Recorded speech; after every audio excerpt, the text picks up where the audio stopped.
Hola, un saludo para todos. Mi nombre es Daniel Negrete y voy a continuar con el análisis y discusión de esta investigación. Entonces, básicamente, si realizamos una evaluación de la deglución, es establecer si el paciente presenta o no una disfagia.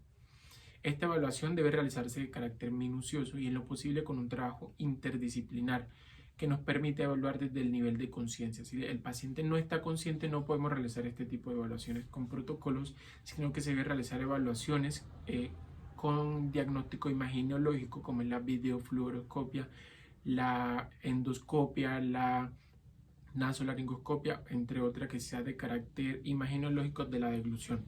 Igualmente se debe evaluar las estructuras anatómicas y asimismo hasta llegar a la evaluación formal del protocolo, en este caso sea del GUS o del MECB. Es indispensable también diagnosticar lo antes posible una disfagia orofaringea, ya que esta nos puede generar otras consecuencias por riesgo de aspiración, como es la neumonía por aspiración, teniendo en cuenta también si se presenta secundaria a una patología de carácter neurológico, como es el Alzheimer, como es el Parkinson o en este caso el accidente cerebrovascular. Por medio del software Redman o Review Manager, el 30% de los estudios determinaron que incluían alteraciones neurológicas. También al evaluar entonces el protocolo GUS y el protocolo MECB de forma independiente, clasificaron a los pacientes que tenían disfagia de aquellos que no tenían disfagia, lo que caracteriza a los estudios como un riesgo de sesgo y aplicabilidad incierto. Por otro lado, hay un alto riesgo de sesgo, ya que los estudios del 50% correspondían al GUS y el otro 50% correspondían al MECB, pero esta información al correlacionarla era de forma indirecta. Estos estudios ninguno realizaron una comparación directa. También cabe resaltar, o por último, están los ítems de tiempo y de flujo, lo que se caracterizó como un riesgo de sesgo bajo.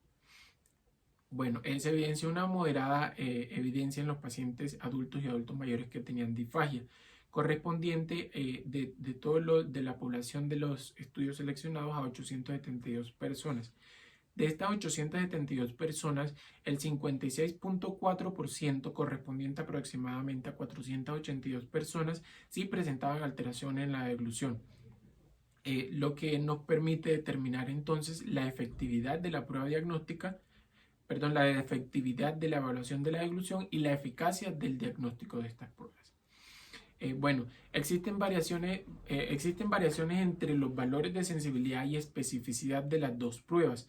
Cuando hablamos de sensibilidad, hacemos referencia al diagnóstico correcto de las personas que sí tenían disfagia, y cuando hablamos de especificidad, entonces hacemos referencia al diagnóstico correcto de las personas que no tenían disfagia.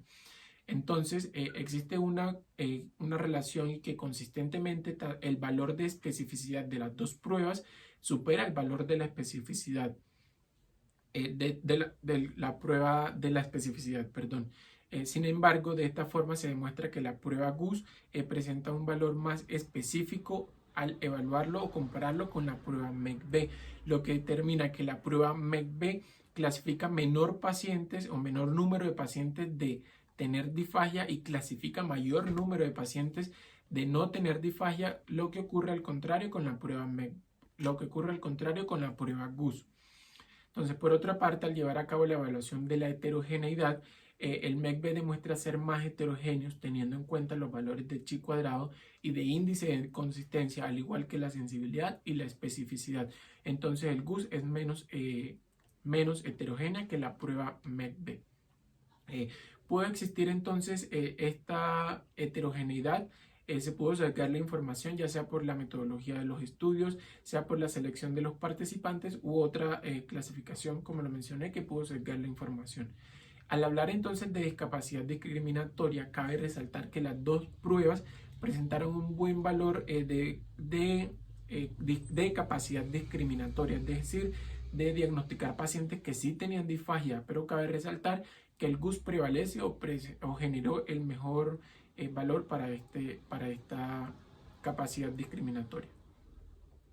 Bueno, para sintetizar la información del metaanálisis, donde se determinó la heterogeneidad de la evidencia, las cuales se plasmaron sobre la gráfica de la curva ROC, y teniendo en cuenta que el mejor resultado, la mejor prueba diagnóstica se encuentran con valores cercanos a 1 en la curva ROC, encontramos a la prueba GUS con un mayor índice o una mejor capacidad diagnóstica que el MECB. ¿Qué pudo generar esta información? Tal vez las limitaciones en el estudio, la información que fue indirecta o la metodología de cada una de las investigaciones. Bueno, el MECB, para hacer énfasis, el MECB obtuvo una puntuación o un valor de 0,89. Por el contrario, el índice, la prueba GUS, presentó un valor de 0,98, lo que nos genera un mejor resultado. Bueno, finalmente, gracias a todas las investigaciones realizadas, esto nos ayuda a nosotros como profesionales a tener mejores métodos de evaluación, a generar un mejor diagnóstico gracias a los protocolos que son estudiados y que son certificados, o que pueden ser instrumentos para evaluar una disfagia o cualquier otra patología en un accidente cerebrovascular u otra área específica. Bueno, por último, nos ayuda también como fonoaudiólogos a generar este diagnóstico y orientar el tratamiento, orientar esa intervención terapéutica para obtener mejores resultados. Finalmente, las conclusiones. Entonces, cabe resaltar que los dos protocolos, tanto la prueba GUS como la prueba MECB, mostraron un alto índice de efectividad diagnóstica, teniendo en cuenta los valores de especificidad, teniendo en cuenta los valores de sensibilidad y también teniendo en cuenta todos los valores y cómo se muestra en la curva ROC. Bueno, otra conclusión, tanto en la prueba GUS como en la prueba MECB permiten generar, posterior a un diagnóstico, generar un cambio de su consistencia, generar un cambio en la alimentación del paciente para así mitigar los riesgos de aspiración u otra consecuencia que se pueda generar a raíz de esto. También la información de los estudios arrojó que el índice de disfagia en accidente cerebrovascular prevalece en la población masculina, duplicando así la población femenina, es decir, que se aumenta en un 54% aproximadamente. Bueno, por último, en cuanto a las recomendaciones, me gustaría que se utilizaran estos protocolos evaluados, que son analizados, que son acertados para evaluar la disfagia en accidente cerebrovascular. ¿Por qué? Porque son estudios ya estandarizados, que son investigaciones realizadas y que nos permitan a nosotros como fonoaudiólogos generar un mejor diagnóstico y orientar una mejor intervención. También se sugiere que se realice investigación de forma directa, donde se estudie una población específica comparando el GUS con el protocolo MECB. Finalmente, me gustaría hacer unas recomendaciones, unos agradecimientos, principalmente a Dios, también a nuestros padres que nos permitieron estar acá, igualmente a la docente Mabel, quien nos orientó en todo el proceso de investigación, también al profesor Miguel Vargas, que nos ayudó con la elección del tema y al desarrollo de este, y finalmente a la Universidad de Pamplona, nuestra alma mater, y en especial al programa de fonoaudiología. Finalmente, hacer énfasis en los trabajos citados y principalmente hacer o seleccionar o mostrar este manual de Grade, porque fue el que nos ayudó a orientar, a desarrollar el metaanálisis, el que nos ayudó a establecer cada paso a paso y así poder desarrollar esta investigación conforme. Muchísimas gracias.